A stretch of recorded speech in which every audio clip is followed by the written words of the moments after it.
하나님은 영이시니 예배한 자가 영과 진리로 예배할지니라. 수요 3일 예배 나오신 모든 분들 주님의 이름으로 환영합니다. 참 특별한 수요 3일 예배입니다. 이제 사실상 오늘부터 부흥회가 시작된다라고 생각하시면 될 것 같습니다. 귀하신 우리 선교사님, 목사님 모시고 우리가 오늘 함께 그 사역 안에서 하나님께서 역사하심을 함께 나누며 듣고 이 하나님의 살아계심을 경험하고 목도하는 이 시간이 될 텐데요. 이 자리, 이 공간 가운데, 그리고 이 시간 가운데 하나님께서 우리를 위해 준비하신 그 풍성한 은혜 깊이 맛보아 아는 우리 모두가 되기를 소망합니다. 우리 함께 기도함으로 예배 시작하도록 하겠습니다. 함께 기도하시겠습니다. 사랑해 주 하나님 아버지, 주님의 그 위대하심이 얼마나 크신지요. 우리를 향하신 그 놀라운 사랑, 우리가 다 헤아릴 수 없지만 그 안에 우리가 푹 빠져 살아갈 수 있음에 주님 감사드립니다. 특별히 이 예배 자리를 허락하여 주시고 이 한 주의 중심 가운데 우리가 나와서 주님의 그 살아계심을 경험하고 또 목도하게 하신 주님 감사합니다. 주님께서 준비하여 주신 이 자리, 이 은혜 우리가 담뿍 담아갈 수 있도록 인도하여 주시고 우리가 하나님의 그 역사하심을 목도하며 더욱더 하나님의 그 살아계심을 삶으로 느끼고 이 우리의 삶 가운데로 적용하여 주님을 위해서 살아가기로 결단하는 시간 될 수 있도록 주님께서 인도하여 주시옵소서. 예배의 시작과 끝 다 주님께 올려드리오니 주님 역사해 주시고 주님 홀로 영광 받아 주실 간절히 비다오며 우리 주 예수 그리스도 이름으로 기도합니다. 아멘. 우리 함께 찬양을 나누려고 하는데요, 제목이 꽃들도라는 찬양입니다. 이 찬양 참 좋은 찬양인데 저희가 처음 같이 불러보는 찬양입니다. 이게 원곡이 일본어 찬양이에요. 저희가 또 일본에서 사역하고 계신 우리 선교사님을 모셔서 이게 이 부흥의 시작과 맞물려서 참 같이 은혜 나누면 좋겠다 싶은 찬양이어서 우리가 함께 나누고자 합니다. 우리 처음 찬양 배울 때 우리 가사 한 번씩 같이 읽으면서 따라 하시는 거 아시죠? 어떤 찬양의 가사를 담고 있는지 한번 우리 꾹꾹 마음 가득 눌러 담아 읽어보면서 같이 은혜 받았으면 좋겠습니다. 우리 한 목소리로 가사 한번 읽어보겠습니다. 준비 시작. 이곳에 생명샘 솟아나 눈물 골짝 지나갈 때에 머자나 열매 맺히고 웃음소리 넘쳐나리라. 꽃들도 구름도 바람도 넓은 바다도 찬양하라 찬양하라 예수를. 하늘을 울리며 노래해 나의 영혼아 은혜의 주 은혜의 주 은혜의 주. 2절 가사도 볼까요? 그날에 하늘이 열리고 모든 이가 보게 되리라. 마침내 꽃들이 피고 영광의 주가 오시리라. 꽃들도 구름도 바람도 넓은 바다도 찬양하라 찬양하라 예수를. 하늘을 울리며 노래해 나의 영혼아 은혜의 주 은혜의 주 은혜의 주. 우리 함께 이 고백의 찬양 함께 올려드리시면서 우리를 위해 이 땅에 오신 우리 예수님을 기억하시면서 다시 오실 그분을 기다리면서 우리 함께 찬양하시겠습니다. 이곳에 생명샘 이곳에 생명샘 솟아나 눈물 골짝 지나갈 때에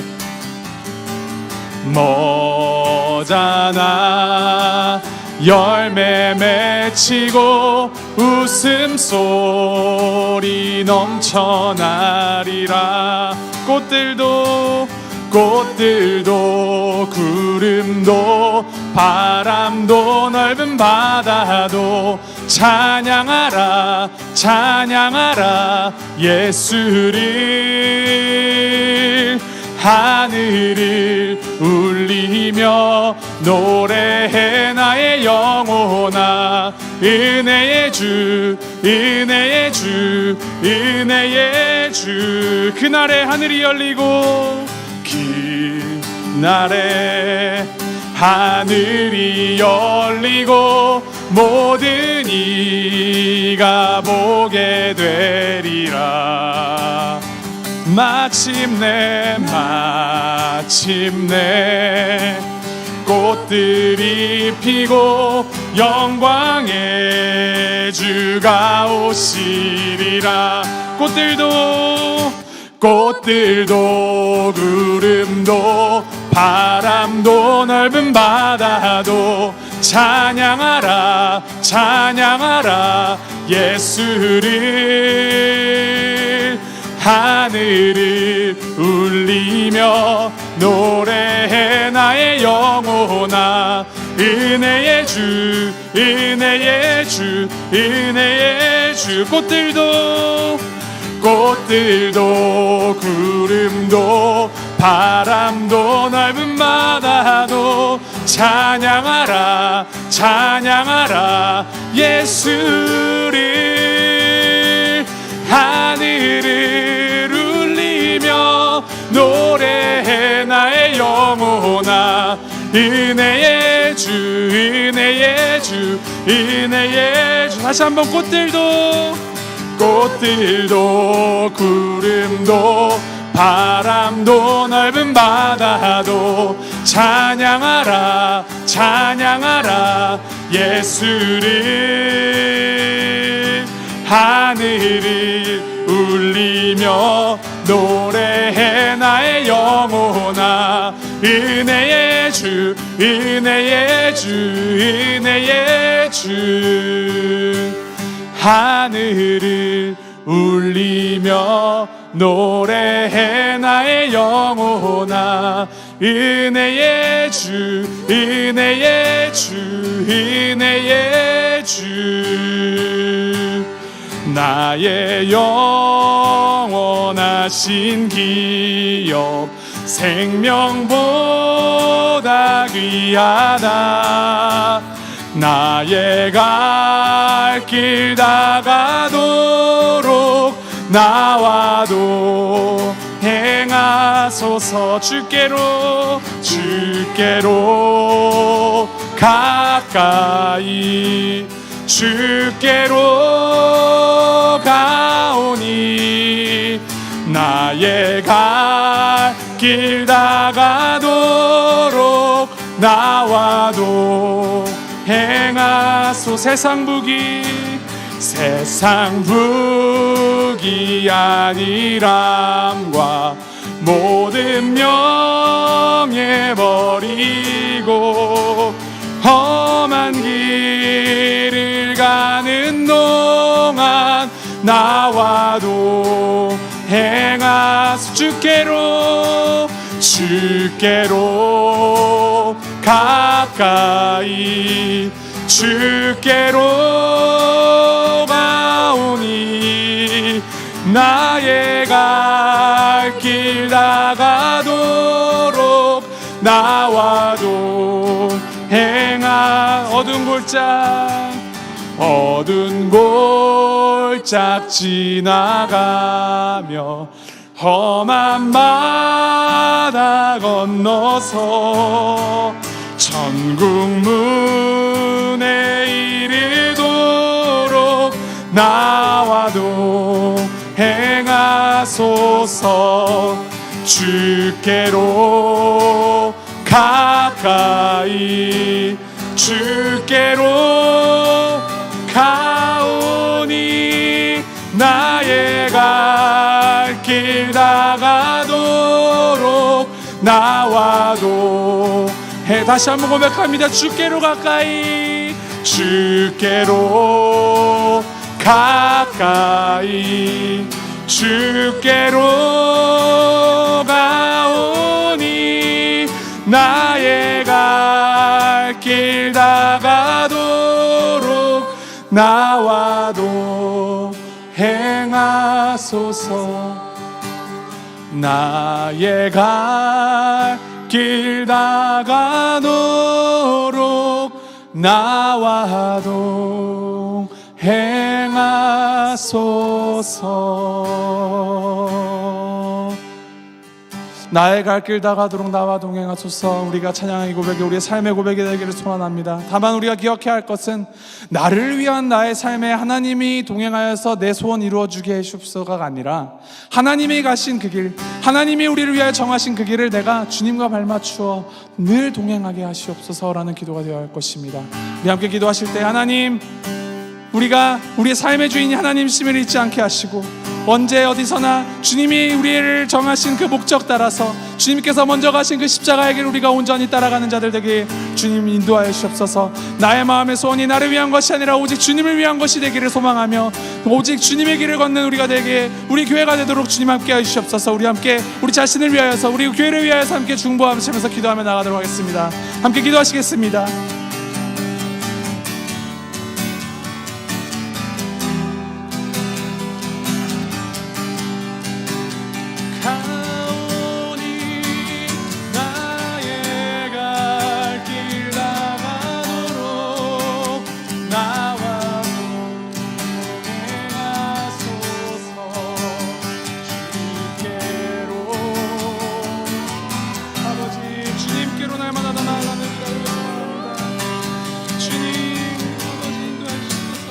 아버지 나의 마음에서 오직 주님의 소망이 되게 하시고 우리 나의 가는 길이 주님이 가시는 그 길을 따라는 주님의 길을 주님 인도하여 주옵소서.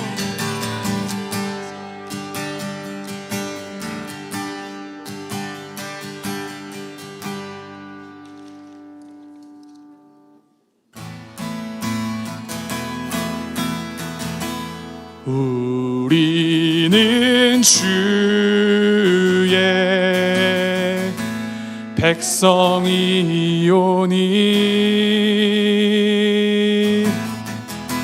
주의 그 큰 일을 선포합니다. 이곳 어두운 세상에 빛으로 부르셨네. 주의 얼굴 구할 때 역사하소서. 우리 다시 처음부터 고백합니다. 우리는 주의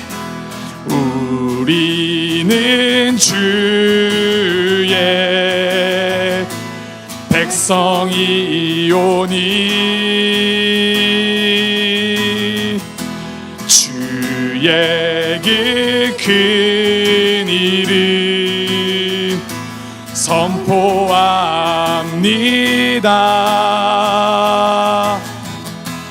이곳 어두운 세상에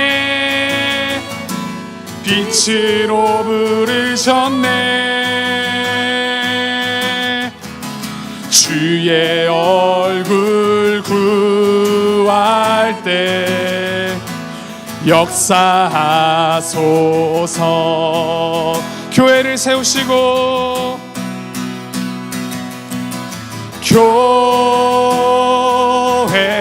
교회를 세우시고 이 땅 고쳐주소서.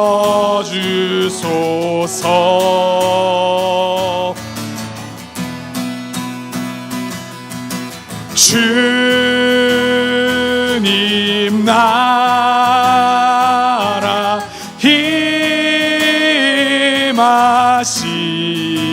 임하시고 주 뜻 이루어지다. 선포합니다. 교회를 세우시고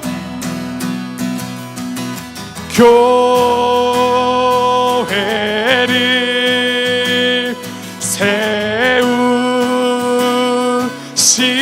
세우시고 이 땅 고쳐 주소서.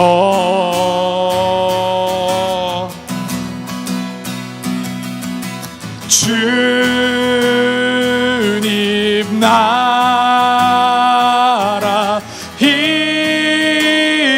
임하시고 주 뜻 이루어지다. 마지막으로 선포합니다. 주님 나라 임하시고 주님 나라 임하시고 위대하시 주 뜻 이루어지이다.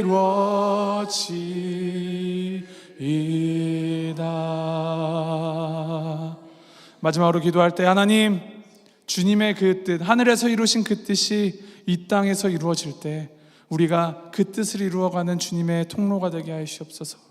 우리 교회가 주님의 통로 되게 하시며 오늘 드리는 이 예배를 통하여서 주님의 뜻이 이루어지기를 우리가 간절히 구하며 나아갑니다. 주님 은혜 내려주시고 주님께 영광 받아주시고 온전히 이 시간의 주인 되신 주님만 드러날 수 있도록 주님께서 인도하시고 역사해 주시옵소서. 우리 함께 마음 모아 주님 앞에 기도하며 나아가겠습니다. 함께 기도하시겠습니다.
오늘 너무 잘 나오셨습니다.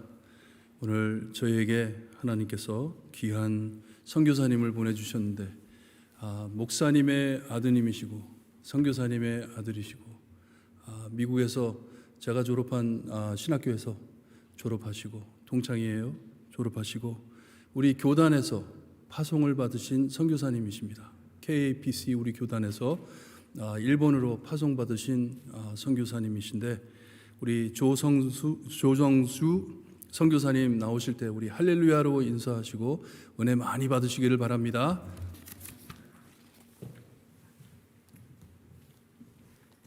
할렐루야. 반갑습니다, 여러분. 조성주 선교사입니다.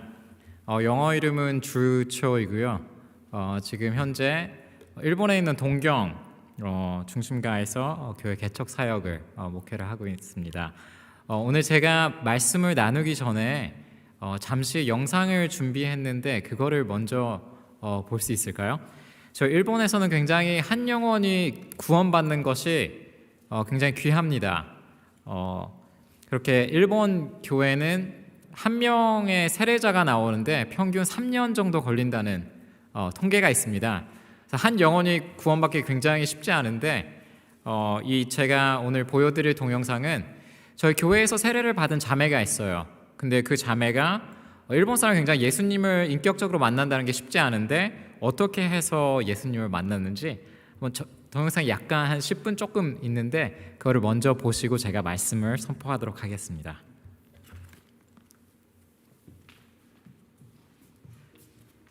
これから生きていく中でいい会社に入っていいお給料をもらうことが幸せへの一番の近道だし、自分はそういう稼げる成功できるような人間にならなきゃいけないっていうふうに思ってたんですけれども、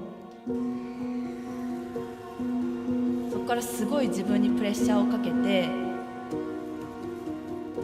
でもともと大学受験で失敗していて行きたい大学に行けなかったっていうところもあって、もうすでに自分はその成功の人たちよりもなんていうのビハインドがあるっていうふうに考えてて、だから今の大学で周りに勝ち抜いて自分のなりたい幸せをつかみ取らないといけないっていうふうにすごいプレッシャーをかけてたんですけれども、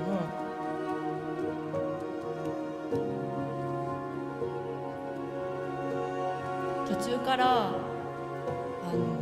本当の自分が分からなくなって、確かに周りの人はいい大学に入っていい会社に入ることがすごい価値あることだって言ってるけれども、本当の自分がやりたいこととか、私は何をして喜ぶのかとか、何をしたら、自分は幸せだと心から思えるのかというふうに分からなくなって、で自分のコアを知りたい、心の中の本当の部分、誰にも周りの評価とか周りの価値観に左右されない自分のコアを見つけたい。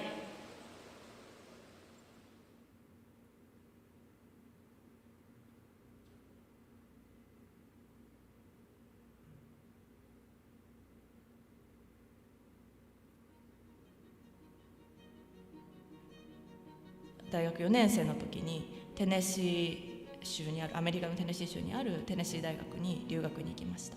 そこでエミリーという女の人に会って、でそこから何回か会ううちにすごい仲良くなっていずれ親友になるんですけれども、で彼女に何回も、家にお邪魔して私にとってはクリスチャンの友達は一切いなかったので、彼女がその目に見えない神様というものを心から信頼して、その神様というものに人生を捧げているというのが不思議でたまらなかっ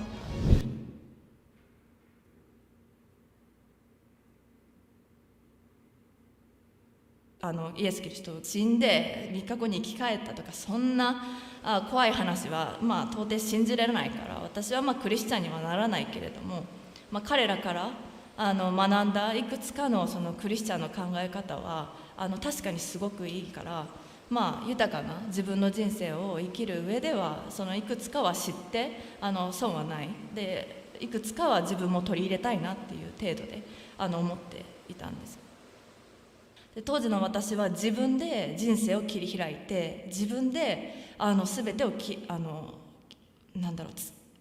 めてやっていくっていう、全て自分でかかっているって思ってたので、その彼女の生き方が本当に新しくて、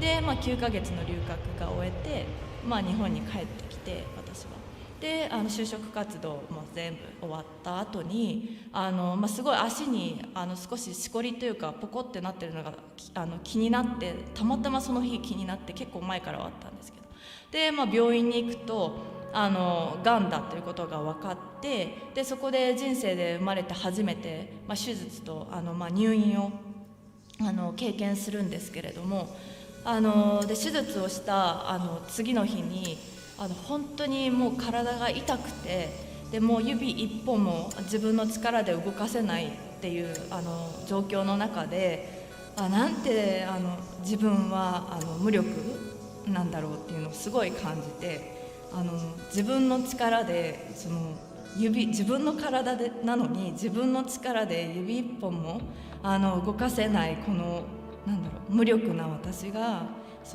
自分の人生をコントロールするのは到底できないなっていうふうにすごい感じて、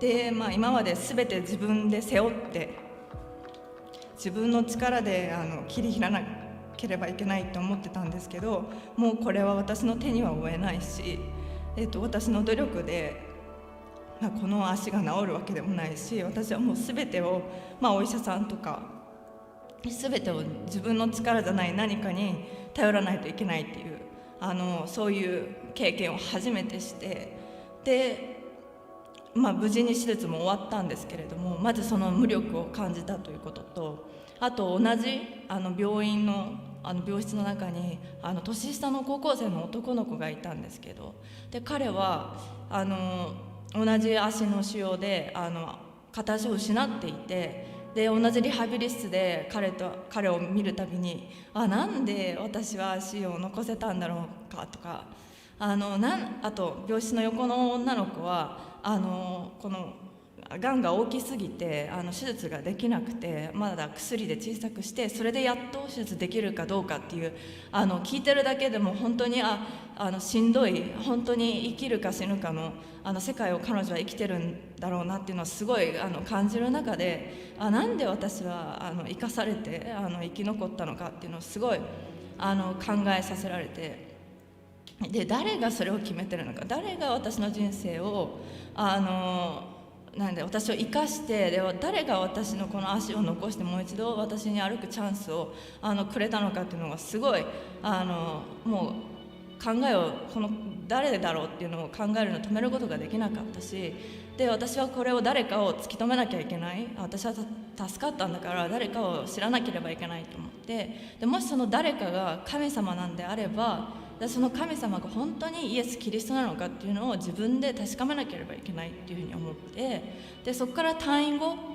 ちょうどエミリーこれも不思議な話なんですけど、その頃私が留学から帰ってきてがんが見つかった時に、彼女はもともとの計画で日本に宣教活動に1年間来るっていう予定だったので、本当にタイムリーに彼女がその入院生活毎日一緒にいてくれたっていうのもすごい大きかったんですけど、で退院してからエミリーと一緒に今の教会 NCC チャーチNCC 東京に行き始めて、でその時この教会行き始めて行って、神様何者なのかっていうのを知ろうと思ったんですけど、最初に行く日の教会のサービスの前に彼女とコーヒーショップに行っていて、私は本当にイエス・キリストが何者かっていうのを知りたい、それを知るために今日教会に行くっていうふうに話してて、そして教会に行ったらそのサーモンの内容が I am who I am っていうタイトルで、私はあるというものであるっていうタイトルですごい鳥肌が立って、神様はなんかすごい怖かったっていうか、タイムリーにあなたが誰かを知りたいと思って疑い深く言ったら話された。ですごいそれはその霊とか信じない、全くそういうのは信じないけれども、すごい答えられてるっていうのをすごい感じた。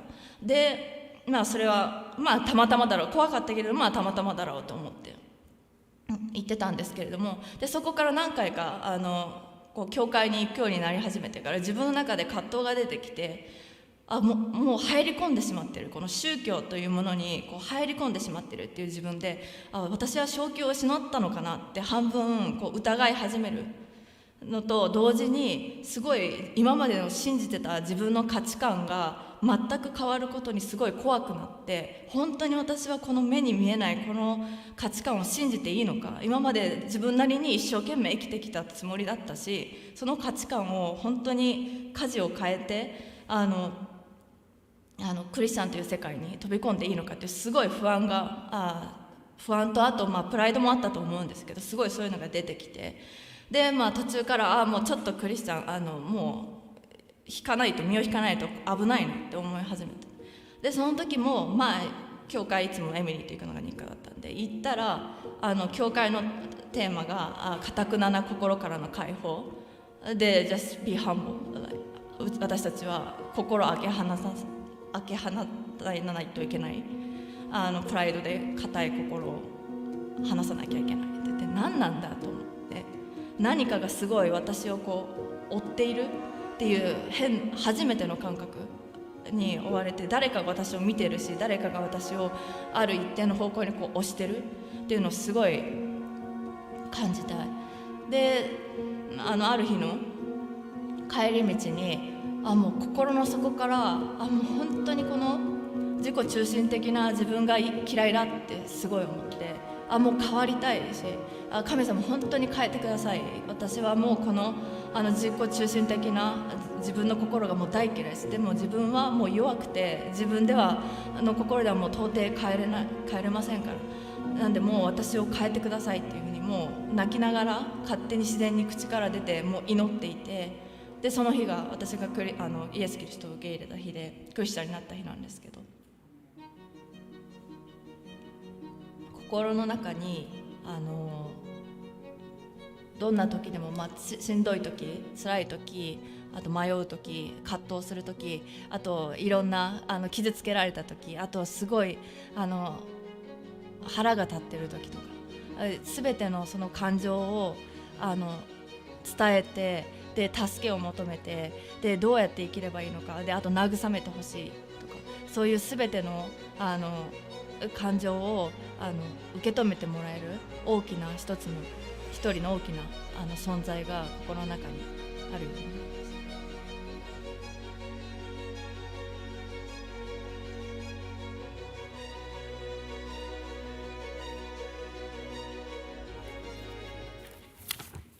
예, 감사합니다. 이렇게 돼서 지금 하루나 자매는 저희 교회에서 3년 반 전에 세례를 받았습니다. 그리고 지금도 리더 훈련을 받고 있고 꾸준히 성장하는 자매가 되었습니다. 그래서 굉장히 귀한 간증 비디오인데요. 일본에서는 많은 열매를 바로 보기가 너무 힘들기 때문에 굉장히 저희 부부에게도 목회를 하면서 큰 위로가 됐던 것 같습니다. 그래서 하나 영상을 보여드렸고요. 오늘 저희들이 함께 볼 말씀을 함께 읽도록 하겠습니다. 고린도전서 9장 19절에서 24절, 저희들이 23절까지를 읽을게요. 고린도전서 9장 19절부터 23절을 읽겠습니다. 제가 읽겠습니다.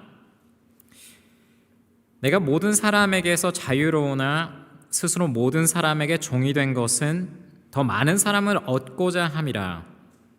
이게 내가 유대인과 같이 된 것은 유대인들을 얻고자 하며 율법 아래에 있는 자들에게는 율법 아래에 있지 아니하나 율법 아래에 있는 자같이 된 것은 율법 아래에 있는 자들을 얻고자 하며 율법 없는 자에게는 내가 하나님께는 율법 없는 자가 아니요 도리어 그리스도의 율법 아래에 있는 자이나 율법 없는 자와 같이 된 것은 율법 없는 자들을 얻고자 함이라. 자와 같이 된 것은 자를 얻고자 하며 내가 여러 사람에게 여러 모습이 된 것은 나무처럼 몇 사람이라도 구원하고자. 함께 23절 읽겠습니다. 내가 복음을 위하여 모든 것을 행함은 복음에 참여하고자 함이라. 아멘. 아까 제가 짧게 제 이름을 소개해드렸는데요. 저는 한국에서 태어나서 9살 때, 초등학교 3학년 때 저희 부모님이 일본 선교사로 풀타임 선교사로 가실 때 같이 일본으로 갔습니다. 그래서 저는 선교사 자녀로 일본에서 동경 바로 밑에 있는 가와사키라는 지역이 있어요. 저는 처음에 간 곳은 요코하마라는 곳이고요. 거기서 초등학교 3학년 때부터 자랐습니다. 저희 부모님은 계속 일본에서 섬기고 지금도 일본에서 교회는 은퇴하시고 다른 사역을 지금 하고 계시는데요. 저는 그래서 다시 일본으로 부르심을 받고 일본 선교사가 된 사람이에요. 그래서 2대째로 이렇게 일본에서 사역을 하고 있는데요. 8년 반 전에 리디머 시티 투 시티라는 단체랑 협력을 해서 교회를 동경에 개척을 했습니다. 그래서 지금까지 쭉 목회를 하고 있고요. 그래서 여러분들이 생각하실 때 미국에 뭐 8살, 9살 때 이민 온 사람이 있지 않습니까? 그래서 여기서 자라면은 저 한국말도 어설프게 하고 이렇게 좀 어려움이 있을 텐데 저도 한국을 9살 이후로 떠나서 어른이 돼서 한 4년 정도 한국에서 살았습니다. 그래서 지금 좀 한국말이 되는 편이라고 저는 생각하고 있는데 가끔가다 이렇게 좀 잘 안 나올 때도 있습니다. 그래서 좀 이해해 주시면 감사하겠고요. 제가 일본에서 선교사로 섬기는데 제가 어렸을 때부터 컸기 때문에 이게 힘들겠지라고 알고는 있었어요. 일본에 돌아가는데. 그런데 지금 한참 그러한 좀 어려움을 많이 느끼면서 또 선교를 하고 있는 중에 있습니다. 일본 사람들은 대체적으로 보면은 복음 기독교 메시지에 그렇게 큰 관심을 갖고 있지 않아요. 그리고 경계심이 약간 높습니다. 기독교 가르침에 대한. 그리고 사람들이 복음을 듣고 믿어도 유일하신 하나님이라는 컨셉을 이렇게 제대로 이해하기에는 참 시간이 걸린다라는 생각이 듭니다. 그래서 그게 처음에는 16세기에 처음에 기독교가 들어왔을 때 그게 번역이 잘못되었다라고 이야기하는 사람들도 있는데요. 이 유일한 구세주를 말미암아 유일한 구세주밖에 구원이 없다라는 것을 잘 이렇게 받아들이는, 수용하는 게 굉장히 힘든 것 같아요. 한 번은 예수님을 믿겠다고 하고도 신앙을 또 포기하는 사람들이 나오는 것 같고요. 한국에서도 보면 가끔 있지 않습니까? 교회를 다니기 시작했는데 점치러도 다니고 그런 사람도 있지 않습니까? 한국에도. 근데 일본 사람들도 예수님을 믿었는데 1월 1일이 되면은 신사 거기 슈라인에 가가지고 기도를 하러 다니는 사람들이 있어요. 신사 신에게. 그리고 절간에 가가지고 기도드리는 사람들도 있고요. 그래서 어떻게 보면은 신앙이 자리 잡는데 엄청나게 시간이 걸리는구나라는 것을 저도 느끼고 있습니다. 그리고 신앙생활하면서 그러시면 안 돼요라고 하면은 일본 사람들은 굉장히 그런 엄격한 가르침에 대해서 알레르기 반응을 특별히 젊은 세대는 더 있어요. 그래서 그렇게 강하게 가르치는 당신은 이단이 아닙니까? 이런 이야기들도 종종 들을 때가 있습니다. 그래서 일본 사람들은 절대적인 메시지, 이 absolute truth라는 그런 부분을 굉장히 받아들이기 힘들어하는 부분들이 있어요. 그래서 좀 일본에서 섬기면서 믿을 수 없는 이유가 너무나도 많구나라고 굉장히 많이 느끼는데요. 이런 다원주의, 혼합주의 때문에도 그렇고 저희들이 교회를 목회하면서 좀 힘든 면들도 있는데요. 그런 와중에 주님께서 저를 위로해 주시는 성경 구절이 오늘 저희들이 읽었던 성경 구절이에요. 저를 이렇게 오늘 읽었던 이 본문으로 말미암아 복음의 자유를 체험케 하시는 주님을 저희들이 참 그걸 통해서 위로를 받고 계속해서 선교 사역을 하고 있습니다. 그래서 제가 오늘은 이 고린도전서 9장 말씀을 통해서 그 복음의 기쁨과 자유의 메시지를 여러분들과 함께 나누기 원합니다. 고린도전서를 쓴 사도 바울은 누구보다 더 선교적 마인드를 가지고 사역을 했었지요. 그래서 그는 예수님을 믿고 나서 삶이 180도 바뀐 사람입니다. 어떻게 하면 한 사람이라도 더 전도할 수 있을까를 늘 고민하면서 살았던 게 사도 바울이었던 것 같습니다. 그래서 오늘 성경 구절을 보면은 19절 말씀을 제가 다시 읽겠는데요. 사도 바울이 이렇게 고백합니다. 내가 모든 사람에게서 자유로우나 스스로 모든 사람에게 종이 된 것은 더 많은 사람을 얻고자 함이라라고 사도 바울이 이야기를 하고 있어요. 마틴 루터 종교개혁자가 이런 말을 한 적이 있습니다. 그리스도인의 자유라는 책에서 그리스도인은 모든 것을 지배하는 지극히 자유로운 주인이며 아무에게도 종속되지 않는다. 우리는 아무에게도 종이지 않다라는 자유인이다라는 고백을 하는데요. 이렇게 말해요. 그러나 그리스도인은 모든 일을 위하여 봉사하는 지극히 충성스러운 종이며 모든 사람에게 종속된다. 모든 사람으로부터 자유인이지만 우리는 모든 사람을 섬기는 종과 같은 존재이다라는 그 역설적인 패러독스를 이야기한 적이 있습니다. 고린도전서 4장 3절을 보면은 제가 굉장히 좋아하는 구절인데요. 사도 바울이 이렇게 말해요. 고린도전서 4장 3절을 보면은 너희에게나 다른 사람에게나 판단받는 것이 내게는 매우 작은 일이라 나도 나를 판단하지 아니하노니 라고 이야기해요.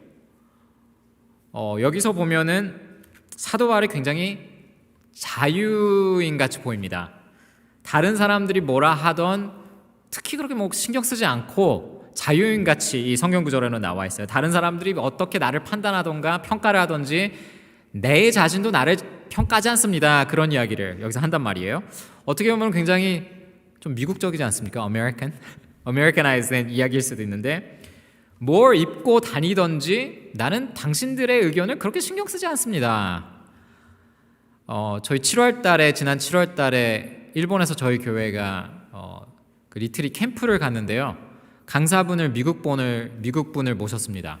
미국 분이 오셨는데 뭐 캠프였으니까 그런데 짧은 반바지와 쪼리, 플립플롭을 이렇게 쪼리를 신고 설교를 하시는데 뭐 외국 사람들이야 그냥 뭐 편안한 모습을 하네. 그런데 일본 사람들은 그 모습을 보고 너무 놀랐어요. 어머나 할 정도로 아니 어떻게 쪼리를 신고 목사님이 설교를 하세요? 그렇게 했는데 사도 바울이 이 구절에서 보면은 사람들에게 판단받는 것은 나에게는 너무 작은 일이다라고 이야기를 해요. 그러니까 어떻게 보면 하나님 앞에서 떳떳하면 되는 거지라는 들릴 수도 있습니다. 내가 말씀 안에 있고 양심적으로 찔릴 게 없다면은 내가 그런 면에서는 자유하지 않습니까? 라고 고백을 해요. 그런데 그가 뭐라고 이야기하냐면 그런 자유함이 나에게 있다 하더라도 내가 한 사람을 더 전도하기 위해서라면은 나의 자유함을 포기하고 모든 사람들의 종이 되겠습니다라고 19절에서 이야기를 하고 있습니다. 오늘 본문 20절 21절을 제가 다시 볼게요. 유대인들에게는 내가 유대인과 같이 된 것은 유대인들을 얻고자 함이요 율례 아래에 있는 자들에게는 내가 율법 아래에 있지 아니하나 율법 아래에 있는 자같이 된 것은 율법 아래에 있는 자들을 얻고자 함이요. 그러니까 전도 목적이라는 게 굉장히 크게 나오죠. 그리고 21절을 보아도 율법 없는 자에게는 내가 하나님께서 율법 없는 자가 아니지만 도리어 그리스도의 율법 아래에 있는 자이나 율법 없는 자와 같이 된 것은 율법 없는 자들을 얻고자 한 사람이라도 더 전도하고자 그들과 같이 되는 것입니다 라고 사도 바울이 이야기를 하고 있어요. 갈라디아서를 읽어보잖아요. 그러면 성도들한테 이방인들한테 할례 받지 마세요 라고 이야기해요. 사도 바울이. 그 유대인들이 와가지고 계속 할례 받으라고 하는데 우리는 복음으로 말미암아 예수 그리스도의 의를 받은 사람이지 할례를 통해서 의를 받는 사람도 구원받는 거 아닙니다. 그렇기 때문에 할례 안 받아도 됩니다 라고 굉장히 많이 강조해요. 근데 서신서를 다른 데를 보면은 에베소 교회를 목회하고 있는 디모데는 어머니가 유대인이었습니다. 근데 할례를 받게 해요. 디모데 목사에게는. 그리고 아예 이방인이었던 디도 선지자에게는 할례를 안 받게 합니다. 이게 뭐 신학적으로는 여러 가지 측면에서 논의할 수도 있겠지만 제가 드리고 싶은 말씀의 핵심은 사도 바울에게도 이런 융통성이 있었다는 거예요. 융통성. 구원론에 있어서는 절대로 타협할 수 없지만 이 헬라인들에게 맞추고 유대인들에게 맞추는 부분에서는 나는 융통성이 있게, 왜냐하면 한 사람이라도 더 전도하기 위해서는 저런 융통성이 있습니다라는 것을 밝히는 것을 볼 수가 있습니다. 그래서 굉장히 이런 지금 20절 21절의 말씀을 그대로 그가 적용한 바를 저희들이 알 수가 있는데요. 계속해서 22절을 볼게요. 약한 자들에게 내가 약한 자와 같이 된 것은 약한 자들을 얻고자 함이요 내가 여러 사람에게 여러 모습이 된 것은 아무쪼록 몇 사람이라도 구원하고자 함이니 23절 내가 복음을 위하여 모든 것을 행함은 복음에 참여하고자 함이라. 영어 성경을 보면 조금 더 직설적으로 23절이 나와 있습니다. I do it all for the sake of the gospel. 모든 것을 내가 복음을 위해서 하는 일입니다 라고 이야기를 하고 있어요. 이 고린도전서 9장에서 이런 이야기를 하고 있는데 사실상 두 가지 예를 들어서 사도 바울이 이야기를 합니다. 우리는 자유인이지만 어떻게 그 자유를 자제하면서 전도를 더 할 수 있습니까? 두 가지 예를 사도 바울이 드는데 짧게나마 이거를 말씀드리자면은 첫 번째로는 우상에게 바쳐진 고기를 우리가 먹어야 되느냐 말아야 되느냐 이야기를 고린도전서에서 하죠. 일본에서도 그 생선을 잡아오잖아요, 어부들이. 그러면은 그 신도의 제사장들이 그 새벽같이 나와가지고 축복 기도를 하는 그런 시장이 있대요. 생선들 잡아오면은 그 축복 기도 이렇게 하고 나가지고 나중에 그게 스시 레스토랑으로 가는 거죠. 근데 그거를 스시 레스토랑에서 나오면 여러분들이라면 드시겠습니까? 이거 한번 그 신도 제사장이 한번 이거 축사한 건데 어떻겠습니까? 사도 바울이 고린도전서를 읽어보면 두 가지 답을 해줘요. 두 가지 답을. 여러분 한번 같이 찾아보실게요. 고린도전서 10장 다음 장으로 넘어가시면은 27, 28절을 보면은 거기 답이 나옵니다. 10장 27절을 보시면은 불신자 중 누가 너희를 청할 때에 너희가 가고자 하거든 너희 앞에 차려놓은 것은 무엇이든지 양심을 위하여 묻지 말고 먹어라. 이게 뭐 우상에게 바쳐졌습니다 그런 이야기가 없을 때에는 그냥 드시면 됩니다 라고 사도 바울이 이야기하고 있어요. 28절 보세요. 누가 너에게 이것이 재물이라 말하거든 한번 우상에게 바쳐진 것입니다 라고 말하거든 그 알게 한 자와 그 양심을 위하여 먹지 말라. 양쪽 다 있어요. 양쪽 다. 그래서 10장 32절을 보면 이렇게 이야기합니다. 유대인에게나 헬라인에게나 하나님의 교회에나 거치는 자가 되지 말고, 영어 표현은 거치지 말고는 give offense, 그러니까 그들을 넘어뜨리지 않도록 우리가 해야 되지 않겠느냐라고 이야기를 하고 있어요. 성경에는 흑과 백으로 나누어지는 가르침들이 있습니다. 유일한 구세주 예수 그리스도를 통해서 우리는 구원받을 수 있다. 이거는 흑과 백이 나누어지는 이야기죠. 근데 우리가 이 세상을 바라보면은 그레이 존이 너무나도 많아요. 그레이 존. 흑과 백이 아니고 중간대기에서 이걸 어떻게 해야 되나 망설임이 있을 때가 굉장히 많습니다. 그래서 하나님께서 잠언을 주신 이유가 거기에 있다고 또 생각이 들어요. 잠언을 보고 이 상황에는 이렇게 맞춰야 되고 저 상황에는 이렇게 맞춰야 되고, 세상을 모두 다 흑과 백으로 바라보면은 잘 안 될 때가 너무나도 많은 것 같아요. 일본에 있는 저희 교회를 보면은 일본 사람들이 60% 가량 있습니다. 예배에 참석하시는 분이 일본인들이 60%, 그리고 다문화권 사람들이, 좀 영어권 사람들이 한 30%, 나머지 10%가 한국 사람들과 중국 사람들이 있습니다. 매주 주일날은 제가 일본어로 예배를 100% 일본어로 다 인도를 하고요. 동시통역을 영어 동시통역으로 사람들이 듣는데, 사람들이 너무 다양하다 보니까 의견들도 너무 다양해요. 뭐 교회 안에서 가끔 있는 게 알코올을 우리가 맥주를 마셔도 됩니까? 아니, 그런 질문들도 나오는데 5가지 주장이 있다면은 우리 작은 교회에 5가지 주장이 다 나옵니다. 교인들한테 물어보면은 어떻게 해야 될지. 그 실질적으로 일본에서 어떤 이야기가 나오냐면 노방전도를 하는 것과 대학교 캠퍼스 내에 들어가서 클럽 활동을 통해서 전도하는 것, 이게 요즘에는 일본 대학교에서는 불법이에요. 이게 잘못 걸리면은 블랙리스트에 우리 전도자 이름이 이제 꼽히는데, 이거를 교회가 하느냐 마느냐에 대해서도 나누어집니다. 어떻게 해야 될지. 주님의 법을 따르냐 아니면 나라의 법을 따라야 되냐, 이걸 굉장히 민감한 이야기예요. 많은 사람에게는. 저희들이 코로나 때도 겪었겠지만 코로나 때 계속해서 모여야 되냐 아니면 흩어져서 그냥 온라인으로만 모여야 되냐, 이게 이슈가 되지 않았습니까? 근데 이 흑과 백으로 나누어지면은 상처받는 사람들이 너무나도 많이 일어나는 것 같습니다. 근데 여기에서 오늘 본문의 원리를 저희들이 알아보자면은 고린도전서 8장 9절에 이렇게 사도 바울이 이야기합니다. 그런즉 너희의 자유가, 우리에게는 자유가 있어요. 8장 9절입니다.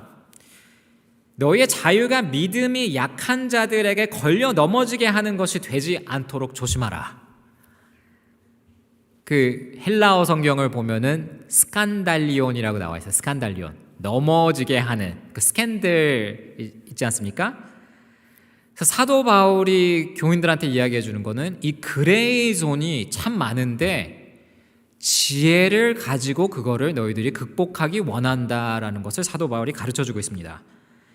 이게 너희들이 너무 자유가 있다고 해가지고 너무 자유대로 하다가 다 관계가 깨지면은 무슨 소용이 있겠냐라는 이야기를 사도 바울이 하는 거죠. 그래서 이 우상에 바치는 이야기가 한 가지 내용이 나오고, 그리고 나서 또 한 가지 예를 드는데, 이거는 목회자로서는 이야기하기가 조금 민감한 부분이기도 한데요, 어색하기도 하고요. 그 목회자 사도의 사레비 이야기를 그 고린도전서 9장에서 이야기하는 바 있습니다. 그 9장 3절을 한번 보세요. 9장 3절. 사도 바울이 이렇게 이야기합니다. 나를 비판하는 자들에게 변명할 것이 이것이니 4절에 보면 우리가 먹고 마실 권리가 없겠느냐라고 사도 바울이 이야기해요. 그러면서 7절에 뭐라고 이야기하냐면은 자기 비용으로 군대 가는 사람이 어디 있습니까? 라는 이야기를 합니다. 14절에 보니까 이와 같이 주께서도 복음 전하는 자들이 복음으로 말미암아 살리라 명하셨느니라 라고 14절에 이야기를 해주고 있어요. 근데 사도 바울이 하고자 하는 이야기는 이게 핵심이 아닙니다. 그 다음 구절 15절이 하고자 하는 말의 여기 본문의 핵심인데, 9장 15절에 이렇게 이야기합니다. 그러나 내가 이것을 하나도 쓰지 아니하였고 또 이 말을 쓰는 것은 내가 이같이 하여 달라는 것이 아니라 내가 차라리 죽을지언정 누구든지 내 자랑하는 것을 헛된 대로 돌리지 못하게 하리라. 사도 바울이 이야기합니다. 나에게는 사도로서 권리가 있습니다. I have a right 라고 여기서 주장을 해요. 근데 그것을 나는 쓰고 있지 않습니다 라고 이야기해요. 쓰고 있지 않습니다. 왜냐? 이 사도의 사레비 이야기 때문에 복음을 받아들이지 못하는 사람들이 혹시 나올까봐 나는 나의 권리를 주장하고 있지 않는 것입니다 라고 사도 바울이 이야기하고 있어요. 나의 권리보다도 나의 관심은 복음을 선포하는 것이고 한 사람이라도 더 구원받는 것이 내 소원입니다 라고 사도 바울이 이야기하고 있어요. 이 돈 문제는 21세기에도 굉장히 민감한 주제 아닙니까? 사도 바울이 믿음이 아주 약한 사람들에게는 그 수준에 맞추어서 그들에게 맞추어서 저도 사역을 하는 사람입니다 라고 이야기를 하고 있습니다. 제가 몇 년 전에 읽었던 이야기인데 저한테 굉장히 그 깨달음을 준 이야기가 하나 있어요. 파인애플 스토리라고, 여러분들 중에서 파인애플 스토리 읽어보신 분 꽤 있으리라 생각이 되는데, 오토 코닝이라는 네덜란드 출신의 네덜란드 미국인이죠. 근데 뉴기니아 호주 옆에 있는 섬에 섬기는 이제 거기 원주민들에게 복음을 전하러 간 선교사가 있습니다. 이 사람이 쓴 책인데, 거기 뉴기니아를 갔는데 거기에 한 300명 정도 사람들이, 그 원주민들이 살고 있는 지역이었어요. 1970년대 80년대에 처음에 그 지역으로 이 선교사가 들어갑니다. 근데 그 마을에 가보니까 다 도둑놈들이 너무 많대요. 그 마을에 가니까. 그러니까 자기가 이렇게 도착해서 짐이 같이 도착해서 짐을 풀기도 전에 사람들이 와가지고 그 짐을 다 훔쳐가는 거야. 섬 사람들이 와가지고. 근데 하루는 그 청년이 생선을 팔러 자기 집 앞에 와서 생선을 파는데 딱 보니까 자기 티셔츠를 입고 왔더래. 어디서 났니 너 이거 보니까 자기가 또 이거 샀다라고 거짓말을 치더래요. 그러니까 그 정도 수준으로 이 섬에 있는 사람들이 다 도둑놈이 너무 많대요. 하루는 보니까 자기 안에 선글라스 도수가 있는 선글라스인데 그거를 끼고 다니던 청년이 있더래요. 아니 저거 어디서 났어? 도수 맞지도 않는데 그 선글라스를 끼고 다니는 사람이 있더래요. 그래서 그 마을을 보면은 도둑이 너무 많은데, 이 선교사가 그 섬에 가가지고 처음에 한 일이 이제 그 기후에 맞으니까 파인애플을 심은 거예요. 파인애플을 먹어요. 파인애플을 심었는데 열매가 맺으니까 어떻게 됩니까? 사람들이 와가지고 다 훔쳐가죠. 다 훔쳐가니까 이 선교사가 너무 화가 난 거예요. 분노가 일어나는 거죠. 처음 선교하는 4, 5년은 거기 섬 사람들하고 엄청 싸웠대요. 아니 당신들 내가 이렇게 섬겨주러 왔는데 내 물건을 훔쳐가고 파인애플 열매 맺으니까 다 훔쳐가고 뭐 하는 겁니까? 늘 싸웠대요. 사람들이 와서 물어보는 게 당신은 왜 매일같이 화가 나 있냐고. 근데 그 선교사가 이렇게 답했대요. 당신을 만나기 전에는 내가 이렇게 화낸 적 없는데 당신을 만나서 이렇게 내가 화내는 사람이 됐다라고 이야기를 하게 됐대요. 선교사역 5년이 지나고 미국에 조금 안식년으로 돌아가가지고 선교 컨퍼런스에 그 선교사가 참석을 했는데 주님의 위로를 그때 받았다고 간증을 합니다. 그때 그 선교 컨퍼런스를 참석해서 기도하는 가운데 주님이 그에게 어떤 음성을 주셨냐면은 그 파인애플의 밭의 소유권을 나에게 달라라고 하나님이 말씀하시는 것 같아요. 너가 그 원주민들랑 너무 많이 싸우는 그 파인애플 밭을 아예 나에게 소유권을 넘기면 어떻겠니? 하나님이 말씀하시더래요. 그래서 그때 기도를 하는 것, 알겠습니다 하나님. 그러면은 제가 그 파인애플 밭의 소유권을 주님께 아예 넘기겠습니다. 이제 새로운 마음다짐을 가지고 선교지에 들어갑니다. 다시 돌아갑니다. 이제 다시 원주민들 와가지고 파인애플 훔쳐갑니다. 근데 이번에는 마음 자세가 달라요. 선교사가 아무 말도 안 했대요. 훔쳐가도. 그랬더니 몇 주가 지나서 원주민 한 청년이 와가지고 물어봤대요. 아니 선교사님 왜 이번에는 화를 안 내세요? 그랬더니 아니 파인애플 밭은 이제 내게 아니기 때문에 나는 화낼 필요가 없습니다 라고 이야기를 했대요. 근데 그가 물었대요. 그럼 누구 거냐고 이게. 누구 건지 알아야지 우리가 훔치던가 말던가 하지. 누구 건 물어봤네요. 하나님 것입니다 라고 이야기를 했다. 하나님 것입니다. 이 파인애플 밭은. 그랬더니 거기 왔던 청년이 갑자기 선교사를 바라보고 한 마디가 있는데 무슨 이야기를 했냐면은 선교사님 크리스찬이 되셨나 봐요. 이렇게 말을 했대요. You became a Christian. 그러니까 선교사 입장에서는 너무 어이가 없는 거죠. 이게 내가 복음을 외쳐왔는데 무슨 내가 지금 크리스찬이 돼. 청년이 하는 말이 수년 동안 우리가 복음을 들어왔습니다. 선교사님이 우리에게 가르쳐줘서 복음을 들어왔는데 한 번도 실제로 이렇게 사람을 용서하고 사랑하는 크리스천을 우리는 만나본 적이 없대요. 근데 오늘 선교사님의 모습을 보니까 당신이 오늘 크리스천이 된 것 같네요. 이렇게 이야기를 하더래요. 이 선교사님의 2시간짜리 간증을 제가 옛날에 들어본 적이 있는데요. 이 선교사님 하는 이야기가 그 섬에서 섬기는데 이때부터 사람들이 교회에 나오기 시작했대요. 그 전에는 열심히 그들을 섬기려고 복음 외치고 제대로 가르쳐 보려고 했는데 교회 잘 안 나오고 그러는데 후부터 사람들이 와서 교회가 가득 차기 시작했다라는 이야기를 선교사님이 간증을 통해서 이야기해 주었습니다. 여러분 아십니까? 아무리 자기가 정의감을 가지고 내가 맞다 정답을 이야기해도 정답만 이야기해도 친구 한 명이 안 남을 수도 있다는 사실을 여러분 알고 계십니까? 내가 옳다라는 주장을 계속 해도 결국에는 그렇게 주장만 해도 주변에 친구 한 명이 안 남을 수 있다는 사실.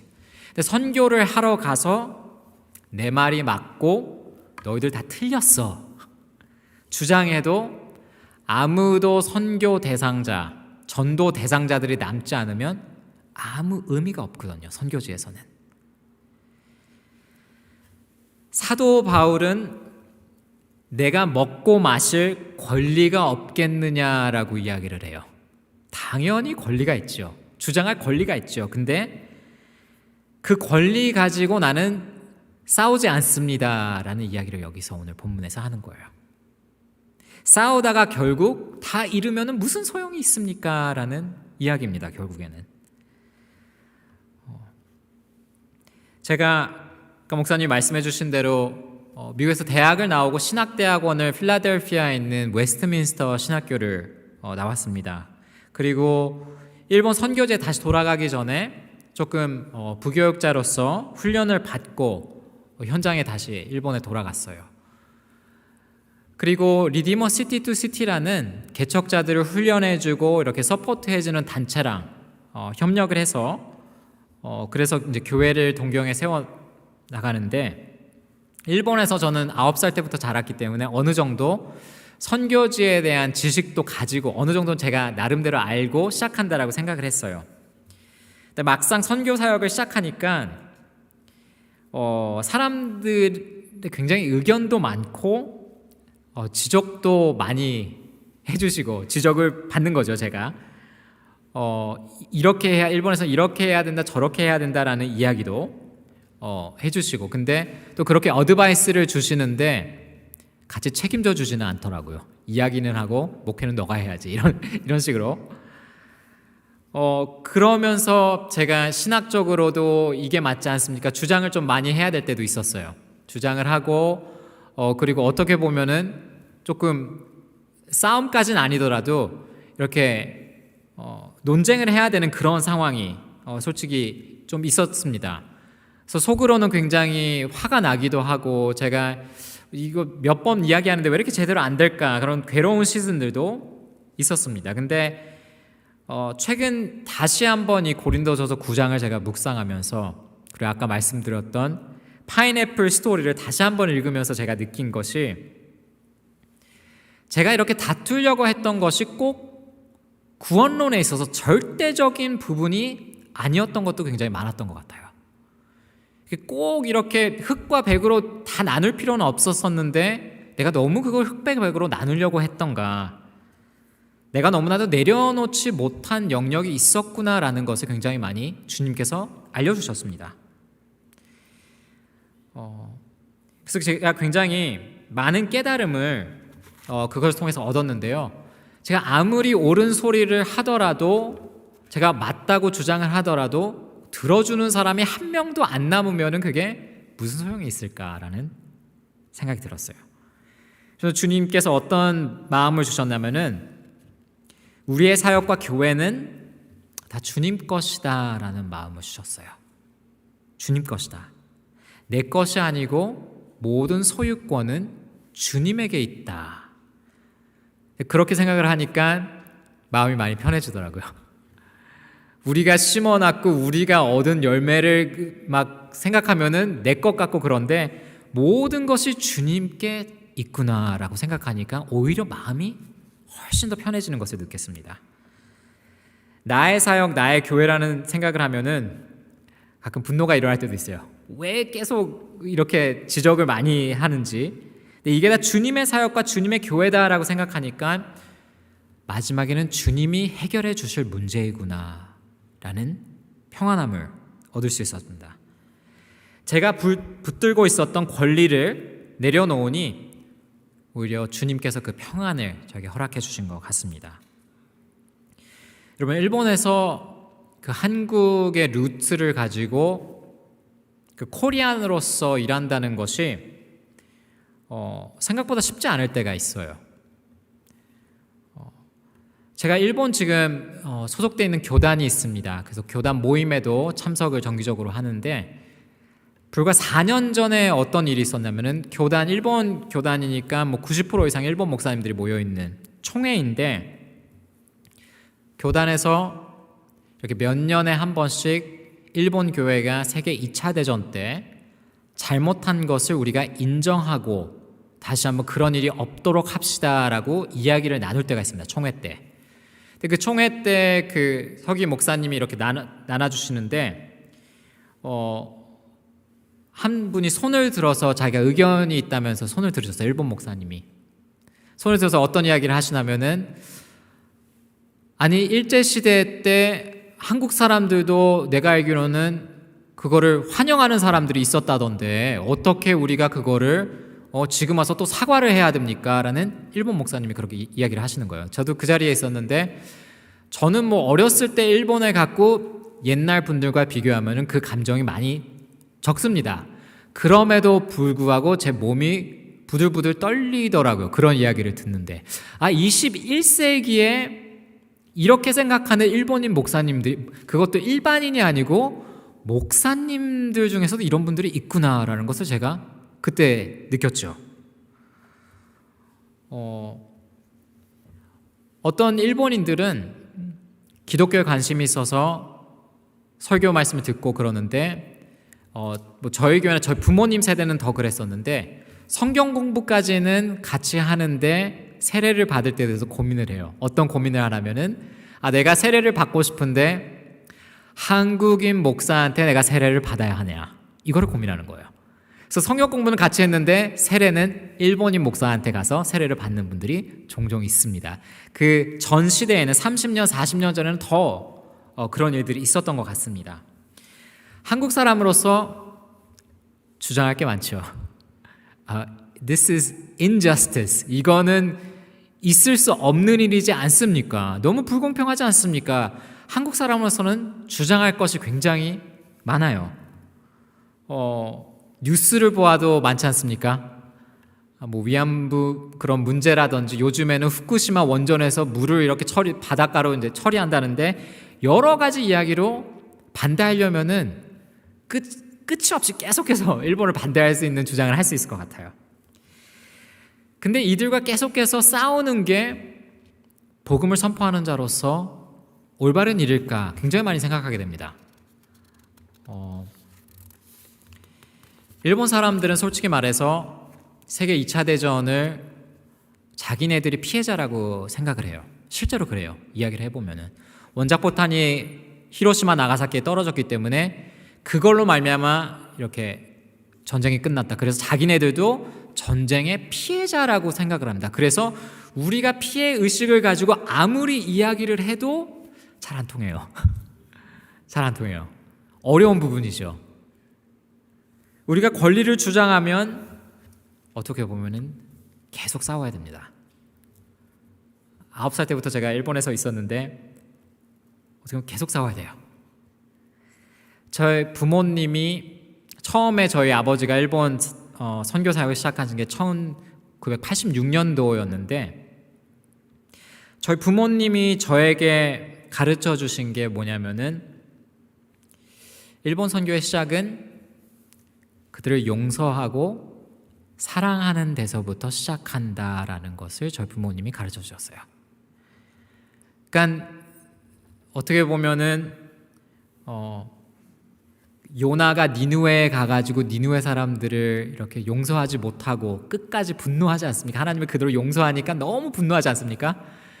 근데 우리가 어떻게 보면 일본에 가가지고 계속 싸워야 되는 입장이면 똑같은 일을 할 수도 있거든요. 일본에서 우리에게도 주장이 있다고, 우리에게도 자격이 있다고, 권리가 있다고 계속해서 주장하면은 어떻게 하면은 그들에게 진짜 용서의 메시지와 사랑의 메시지를 던져주지 못할 수도 있다라는 생각을 합니다. 놀랍게도 2000년 전에 오신 예수 그리스도는 정의를 가지고 옳은 정답을 가지고 싸우러 오지는 않으셨습니다. 싸우러 오시려면 충분히 내가 정답을 가지고 있는 자다라고 다 하실 수도 있었겠죠.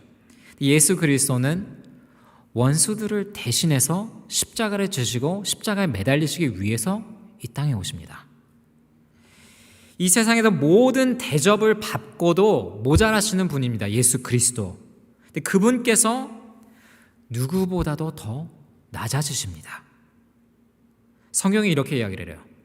그건 우리가 하나님의 자녀가 되는 권세를 받기 위함이었더라라고 요한복음 1장 12절은 이야기합니다. 근데 재밌는 사실은 그 요한복음 1장 12절에 우리가 자녀가 되는 권세인데 이게 그 고린도전서 9장에 나오는 사도 바울이 말하는 권리하고 똑같은 헬라어 단어를 쓰고 있어요.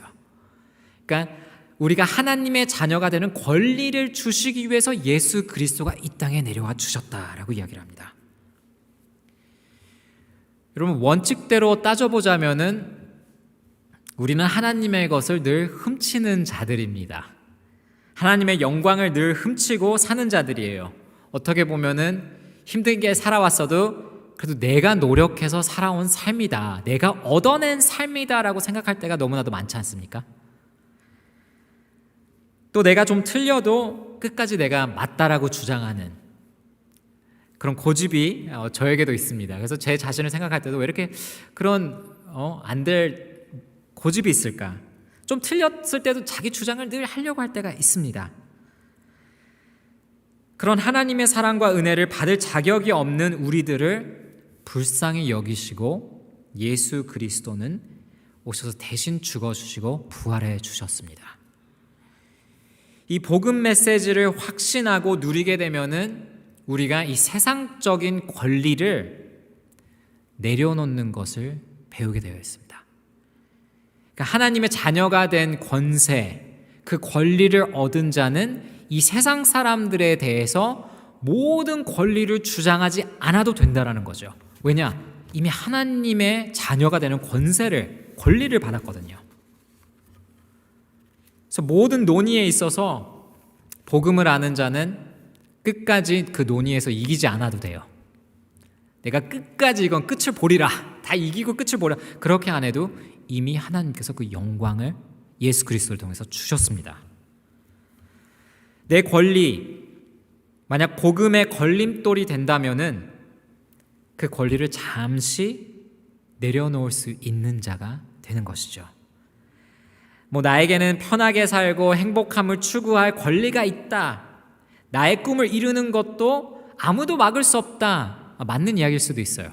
Pursue happiness of life. 미국에서는 그런 모두에게 그런 권리가 있다라고 이야기를 하죠.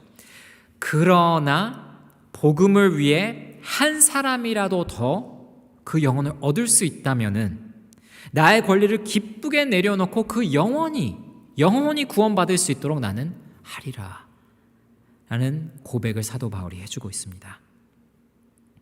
마지막에 제가 이 한 이야기를 하고 설교를 마치기 원하는데요. 일제시대 때 일본 사람들도 한국 이렇게 왔다 갔다 하는 그런 시대가 있었습니다. 그 시대 때 일본의 한 여성이, 젊은 여성이, 일본인 이름은 타우치 치즈코라는 사람인데 크리스천 여성이었어요.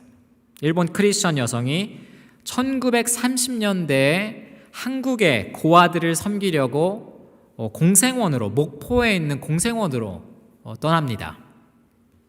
근데 그 고아원에서 봉사활동을 하는데 거기서 너무 열심히 사역을 하는 전도사님을 만나게 돼요.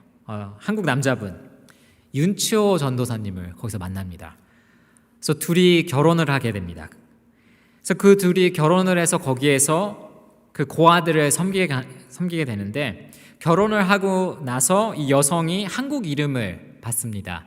윤학자 씨예요. 윤학자. 남편과 함께 이 고아원을 섬기는데 13년을 섬기는데 6.25 전쟁이 터집니다. 6.25 전쟁이 터져서 목포도 식량이 끊겨요.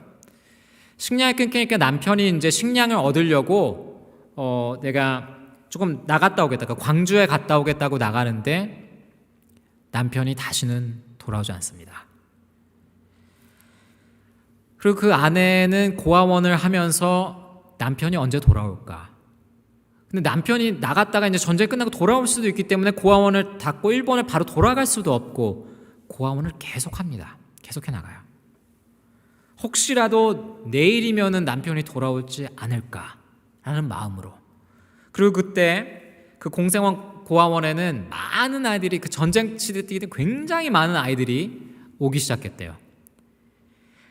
그래서 거기서 더 15, 16년을 그분이 거기에서 고아들을 돌보면서 섬기시는데 총 30년 동안에 돌본 고아의 수는 3,000명이 가까웠대요.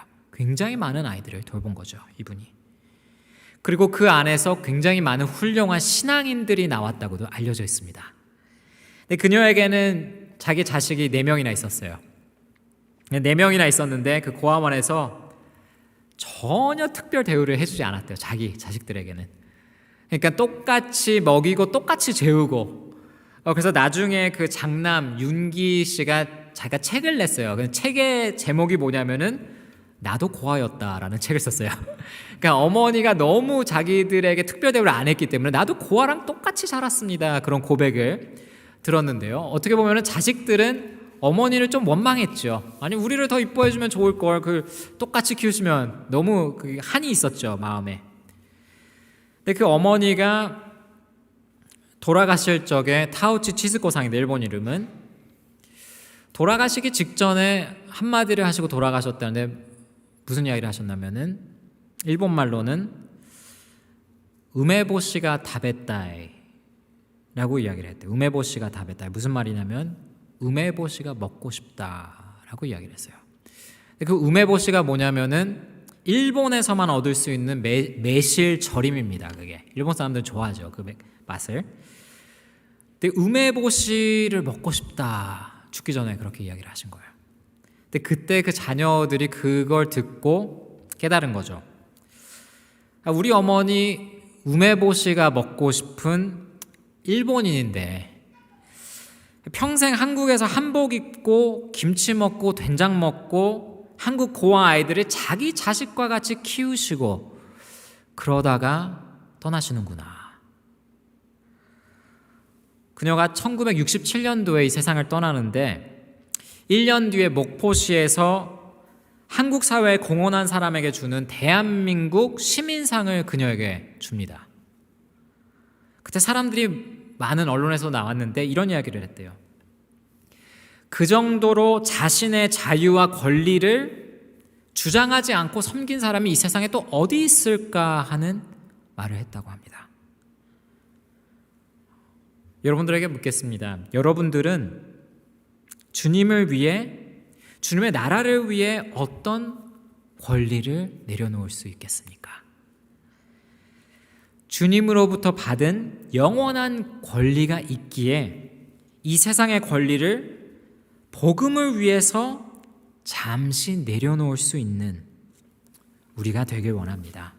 우리 모두 다시 한번 주님 앞에서 오늘 다시 한번 그런 차원에서 헌신할 수 있는 그러한 오늘 되기 원합니다. 한번 기도하겠습니다. 하나님 아버지, 오늘도 고린도전서 9장 말씀을 통하여서 저희들이 사도 바울의 고백을 한번 봤습니다.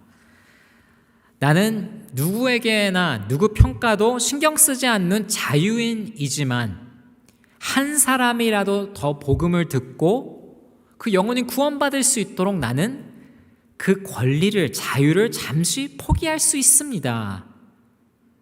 라고 사도 바울은 고백했습니다. 하나님 아버지, 우리가 이 세상을 살면서 주장할 권리가 너무나도 많습니다. 우리 마음에 쌓여있는 한도 너무나도 많습니다. 주님이 다 아십니다. 그렇지만 그 누구보다도 주장할 권리가 있으신 예수 그리스도가 이 땅에 그거를 주장하시러 내려오진 않으셨습니다. 우리가 저주를 받아야지 마땅한 사람들인데 그 예수 그리스도는 원수된 우리를 위해서 십자가를 지셨습니다. 우리를 대신해서 죽으시고 부활해 주셨습니다.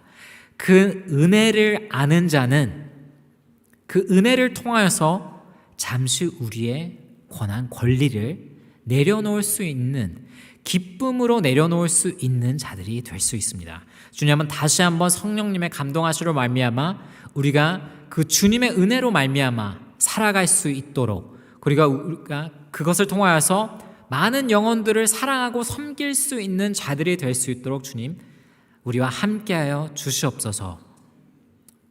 오늘 말씀을 계속해서 기억하면 주님과 함께 동행하기 원하며 이 기도 예수 그리스도의 이름으로 드립니다. 아멘.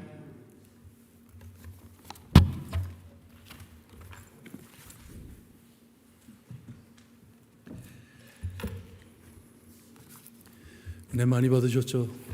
네, 너무 저도 은혜 많이 받았습니다. 우리 말씀 묵상하면서 찬송가 십자가를 질 수 있나 찬송하고 기도하는 시간을 갖습니다.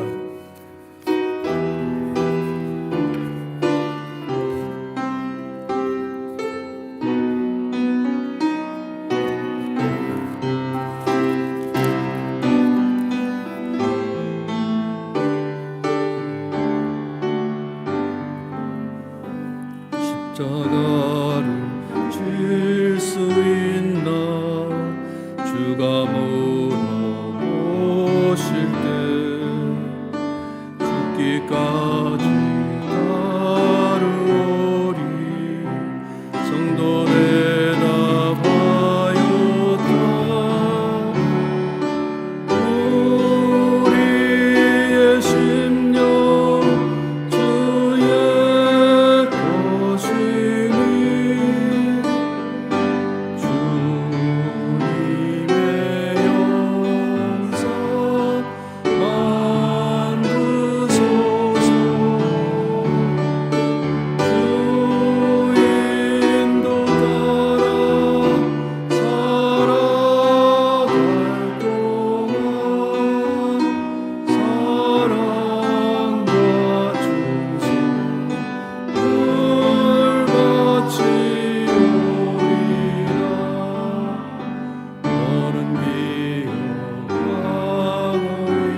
우리 주 성주 선교사님 소래 선교사님이십니다. 저희가 소래 선교단체를 후원하고 저도 거기에 이사회에 끼어 있고 그래서 우리 선교사님과 연관이 깊습니다.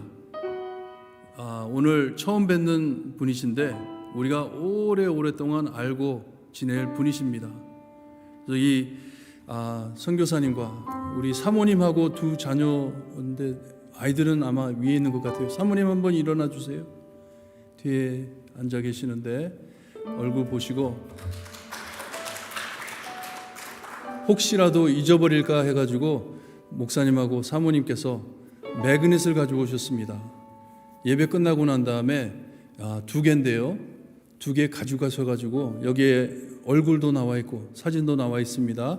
두 어린 자녀들 일본에서 태어났대요. 일본에서 태어나가지고 거기서 살고 있는데 가지고 가셔가지고 냉장고에 붙이시든지 어디에다 붙이시고 보실 때마다 기도해 주시기를 바랍니다. 오늘 깊이 말씀은 안 하셨지만 얼마나 힘드시겠어요.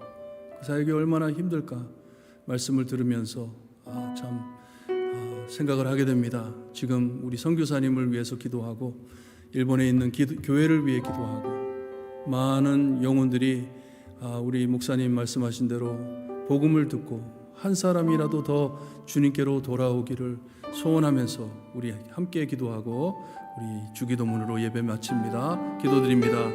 사랑의 하나님 아버지 감사합니다. 귀한 선교사님 보내주시고 하나님의 말씀을 들을 수 있게 하시니 감사합니다. 우리 함께 협력하여 주님이여 주님의 사역을 감당할 때에 하나님 우리 목사님 지켜주시고 사모님과 자녀들 주님이여 눈동자같이 보호하여 주시옵기를 간절히 바라고 원합니다. 복음을 위하여 모든 것을 내려놓고 살 때 하나님께서 그들에게 위로되고 주님이여 하나님께서 그들에게 주님이여 참 은혜를 내려주시옵기를 간절히 바라고 원합니다. 받은 사랑을 주님이여 사랑받지 못하는 자들에게 나누어 줄 때 주님이여 복음이 드러날 수 있게 하시고 예수 그리스도가 드러날 수 있게 해주시옵기를 간절히 바라고 원합니다. 하나님 가진 것 주님의 복음밖에 없습니다. 예수님 사랑하는 마음으로 주님이여 말씀 전하며 예수님 사랑하는 마음으로 사랑을 나눌 때 하나님 많은 열매 맺을 수 있게 하시고 주님이여 귀한 목사님 하나님께서 크게 사용하시어서 하나님의 큰 사역을 감당할 수 있게 하여 주시옵소서. 소래선교와 함께하여 주시고 주님이여 소래선교로 통하여 주님이여 정말 복음이 들어가기 힘든 곳에 주님이여 복음이 전달될 수 있게 하시며 하나님께서 하시는 사역 안에 주님이여 큰 영광이 드러날 수 있게 하나님 인도하여 주시옵기를 간절히 바라고 원합니다. 우리 목사님 가는 곳곳마다 주님이여 지켜주시고 하나님께서 인도하여 주시며 하나님의 영광 드러낼 수 있게 하나님 함께하여 주시옵기를 간절히 바라고 원하며 예수 그리스도의 이름으로 기도드리옵나이다.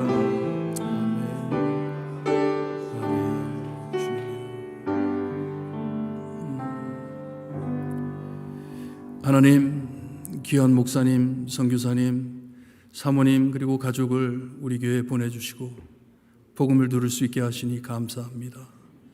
한 영혼 한 영혼 사랑하며 사역하시는 그 사역 안에 하나님 예수님의 참 사랑이 드러날 수 있게 하시고 예수님 만나는 자들이 많게 하나님 역사하여 주시옵기를 간절히 바라고 원합니다. 주님 다시 오실 때까지 우리의 사명을 잃지 않고 주님이여 하나님께서 주신 그 사역을 감당할 때 혼자 하는 것이 아니라 주님이여 먼 곳에 떨어져 있지만 함께 기도하며 이 선교 사역에 참여할 수 있는 우리가 될 수 있게 해 주시옵소서. 잊지 않고 서로를 위하여 기도하며 주님이여 정말 한 영혼 한 영혼을 아끼며 살아갈 수 있게 하나님 인도하여 주시옵기를 간절히 바라고 원합니다. 오늘 들은 말씀 마음 깊은 곳에 새겨 주님이여 하나님께서 주신 사랑이 얼마나 큰지 깨닫고 하나님께 매달려 예수님께 매달려 주님의 복음만 전하는 밟히는 저희가 될 수 있게 해 주시옵기를 간절히 바라고 원하며 예수 그리스도의 이름으로 기도드리옵나이다. 아멘. 하늘에 계신 우리 아버지 이름이 거룩히 여김을 받으시오며 나라의 임하옵시며 뜻이 하늘에서 이루어진 것 같이 땅에서도 이루어지리다. 오늘날 우리에게 일용할 양식을 주옵시고 우리가 우리에게 죄진 자를 사하여 준 것 같이 우리 죄를 사하여 주옵시고 우리를 시험에 들게 하지 마옵시고 다만 악에서 구하옵소서. 대개 나라와 권세와 영광이 아버지께 영원히 싸움나이다. 아멘.